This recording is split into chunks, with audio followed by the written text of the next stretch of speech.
What's happening, y'all? This is OBB, the Diecast News Guy, bringing you all with another next-gen Diecast review provided by my good friends at Circle B Diecast. Make sure to use that promo code OBBYT to get $5 off the shipping on your next purchase. It's got to be $30 or more, otherwise that stuff will kick in like that.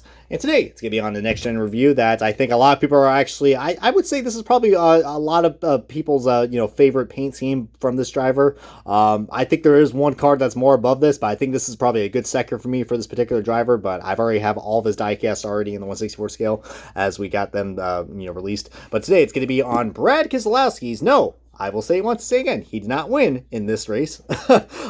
Castrol Ford Mustang for RFK Racing. Yeah, guys, you guys remember the Castrol ride that we had from Ryan Newman, like back in 2020? Well, it brought back a nice, grand return, and I think this thing looks even better. And speaking of better, guys, look at that beautiful chrome number, man. Look at that, it's so shiny and glimmery. Oh, man. See, it's a damn shame that we're gonna have to pay another $2 or $3 now, especially with next year with these diecast. But heck, you gotta love the world we're living where everything is just expensive. So get it while you can, guys. Get it while you can. That's still at a valuable price. But yeah, the Castrol rod, guys. Holy Christ, this thing is beautiful. I kind of wish the reflective number was actually reflective up on top, but that's just being a little pushy. But anyways, if you guys love your green and red, I guess you could say this is probably like an early Christmas present for y'all. Just gonna. What am I kidding? We gotta celebrate Halloween and Thanksgiving first before I get to Christmas. But today, we are gonna go ahead and unbox this bad boy and let's take a close look at the Brad Keselowski 2022 Castrol car. And alrighty, guys, we got this diecast out of its box, and man, let me tell you what, RFK absolutely nailed yet another paint scheme, guys. I don't know who is coming up with their paint schemes or whoever designs these paint schemes, but let me tell you what, they really know how to represent the sponsor's colors and the logo and the layout of the logos quite well, because this thing's just, I don't think I have a problem with this car at all, guys. This thing is so beautiful, and like I said, guys, the chrome number. I mean, look at that thing. That thing is so damn beautiful. If you guys like that nice chrome silver number, you're going to love, the Brad Keselowski Cooler Generators car, or collar, wherever you want to say it. But, whoa, it looks like someone kind of chewed up some of the decals right here. What on earth happened here? God damn, we got a gator that ate this thing? Like, good lord. Like, look at that. See how choppy that stuff is? Look how choppy that is. Good lord. Oh, that is some a nice red paint chipper as well. And look at that. We do got some green that's showing. This car has mold. Like, what on earth is this? But then again, shouldn't really complain. I mean, I usually would, but, this is the standard line of quality control that we got. So, it could be worse. It could always, and I mean always be worse. But I love the front end of these cars, guys. I will say the only thing I got to criticize is that, like, what's with this, the white stripe right here, I think it's just a little too thick. I mean, compared to I think it should be about like the same, width as like what these outlines are. Here it just looks a little wonky. I know that's how it is on the actual car, but I don't know, it kind of protrudes out a little bit, and it kind of distracts me a little bit when I'm trying to focus on the Castrol logo, which, by the way, the Castrol logo absolutely looks great. I mean, it clearly covers up the hood quite well. Now this side right here, we do got the Castrol colors, green and red. I mean, heck, that is always, a great color combination, especially if you are in for the holidays. Oh, my God, there is so much Castrol on this car, I can't even, keep track of time.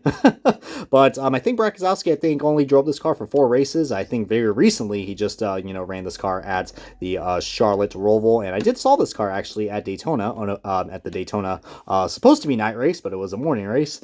And yeah, I mean, he was trying to find a way to get himself into the playoffs, and it didn't really happen. He almost had a good shot of winning the Bristol race, guys. The Bristol night race. I mean, his teammate, Chris Buescher, was able, to battle all the repercussions and all the next-gen problems that many drivers had during that race. I mean, good lord, that race was just insane. But, Brad Keselowski, I will say, give this team some time, all right? They kind of had like a little late boom. I mean, they kind of had like an early boom as well, like when we went to Daytona for the duels. I mean, both of them swept the duels, which was awesome, which, by the way, we do. If you guys didn't saw already, I did review the Collar Generators dual win, so go ahead and check that out. As I think this thing's a race version, because look at the Goodyear lettering, guys. It's completely rubbed off, and it looks like it's just faded. I mean, good lord. Oh yeah, I didn't realize as well, guys. I kind of noticed as well. This is the first time I've actually seen. I think Bushwhacker Reviews did mention this on his on the Violet defense car. This I guess is supposed to be like part of the rear window, and usually it doesn't really line up as well. Here it kind of looks like it's almost lined up, but that's just how the decal is. Speaking of decals, guys, holy Christ, this thing is wrinklier than a freaking Never mind. That's definitely not PG rated. But I do love the placement of these logos, man. It looks really cool with the green and the chrome number. You would think a chrome number would not look good, but I don't know. It's just me. I'm kind of getting like a Christmas ornament vibes when I'm looking at this car, even though it's an oil. The Castrol on the back right there, and of course you got some more mold. I'm sorry, that's just the green. More Castrol. I mean, absolutely beautiful, man. This is a banger paint scheme, guys. I think this looks a lot better than what the test car that he had. I think yeah, if I remember correctly, I think the test car, I think it wasn't as polished or cleaned up as this right here. I think there was a lot more green and a lot less red from what I know. I think there was like more of a white background. I think I'm just going by what my memory is, but I could be wrong. But I know those three colors were involved because what else would be green, red, and white? I mean, definitely a Castrol car. I will say that. Maybe a Hunt Brothers car too, but this is way better than the Hunt Brothers car. Yeah, I think like I said, he drove this car at Daytona for the night/morning race, the Roval race. I think he also ran this at a few other tracks. I think this debuted actually at the Indianapolis GP, if I'm not mistaken. I know he drove like an all-white Castrol car. I think for early on the season, but yeah, I think the Indy GP was the first time he actually drove this paint scheme. But he's had a lot of cool paint schemes, guys. So this one right here, I think definitely I wouldn't say gets overlooked, but it really does stand out, guys. Like I said, the decal quality could be a little bit better, but that is Lino quality control. You see a nice green paint chip right there. But yeah, let's go on and do the side-by-side comparisons of the Castrol car that we had 2 years ago, because I don't think they even offered it. But you see right here, I absolutely did love the Ryan Newman car from 2020. But I will say, guys, this thing looks pretty cleaned up. I will say one thing. I do like the front end of the Newman car just because it looks pretty mean and aggressive. I know the white does look a little random, but heck, at least the grill looks kind of decent. Oh, I spoke too soon. Look at those green paint chips. My God, I didn't know I had mossy cars, damn it. The Castrol logo definitely grew some size, I will say that. You can see there is the nice iconic Roush number 6 and the RFK 6. I'm so used to the RFK 6 now. It's just so weird looking at, that 6 because, Mark Martin, man. Oh, God, I forgot how bad that NASCAR race car logo is. Holy shit. Just shows you that Lino still has not stepped up in the quality control just yet. But, hey, whatever, though. That was in the past and we are in the present. So, but yeah, both these Castrol cars are nice. I will say that. But one thing I really do like about this year's Castrol cars, you got two different types of, it's even with the red as well. You got, two different types of red. You got, a dark red where these 3 RFK lines are.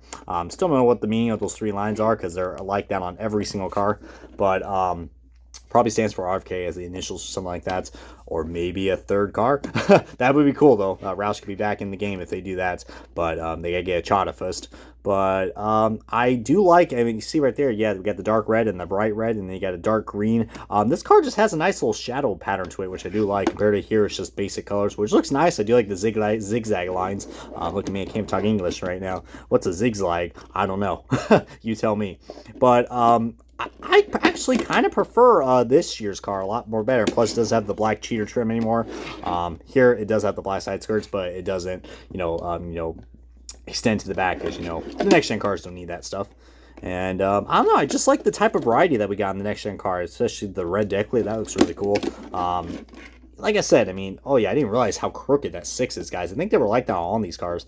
But I definitely say it is a much more better upgrade. But if you do have, I would still recommend getting both. Both of them are still pretty cool. They're definitely unique diecasts at least. I think this Castrol car is starting to dry up in value now, but get it while you can because, I think you also get this Nascar things as well. But definitely would recommend picking this up. This is probably, I say my second favorite Keselowski car, right behind the violent defense car. As look at me, I just yeeted Ryan Newman out of the way. So yeah, whatever though, it was already a chipped up diecast anyways. But anyways, I hope you guys enjoyed this next gen diecast review of Brad Keselowski's 2022 Castrol Ford Mustang for RFK Racing. Comment, subscribe, and submit OBB. See you guys next time on another review, and appreciate you guys for watching.